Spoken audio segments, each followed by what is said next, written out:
Sanjana Galrani దివ్యతో washroom clean చేయలేదు అని చెప్పేసి ఆ చెత్తబుట్ట ట్రాష్ తీసుకొచ్చి బయట పెట్టేసి పెద్ద సీన్ క్రియేట్ చేశారు కదా. అంత సీన్ క్రియేట్ చేయాల్సిన అవసరం అయితే అస్సలు లేదు.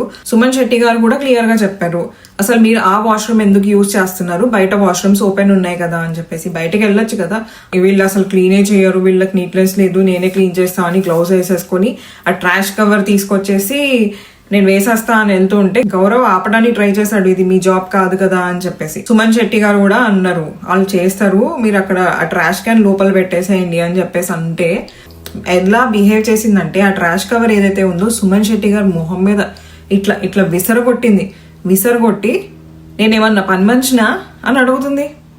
పని మనిషి కాకపోతే అవన్నీ ఎవరు చేయమన్నాడు, నిన్ను ఎవరు చేయమన్నాడు? సుమన్ శెట్టి గారు ఎంత క్యూట్గా ఉంటారు, అసలు ఎంత అమాయకంగా ఉంటారు. ఎప్పుడో చెత్త క్యాప్టెన్ కూడా అని కూడా అన్నదంట. సుమన్ శెట్టి గారు బాధపడుతున్నారండి పాపం. మొన్న కూడా అంతే, కళ్యాణ్తో కావాలని గొడవ పెట్టుకుంది. కావాలని తనూజాని అసలు క్యారెక్టర్ డీఫ్రేమ్ చేసి మాట్లాడుతుంది, నిఖిల్తో వెళ్ళిపోతుంది. అసలు ఏమనుకుంటుంది? దివ్యాని కూడా వచ్చి మీద రోడ్ రోలర్లో పడిపోతుంది అంటే క్లియర్గా బాడీ షేమ్ చేసినట్టే. నాకైతే బీపీ బీపీ బీపీ బీపీ పెరిగిపోయింది. అసలు నోటికి ఎంత వస్తే అంత కంటెస్టెంట్స్ ని అనేస్తున్నారు, చాలా చీప్ గా చూస్తున్నారు. నాకైతే ఆమె బిహేవియర్ అస్సలు నచ్చలేదు, చాలా ఫ్రస్ట్రేటింగ్ గా అనిపించింది. మీకు ఎలా అనిపించింది కామెంట్ సెక్షన్ లో చెప్పండి.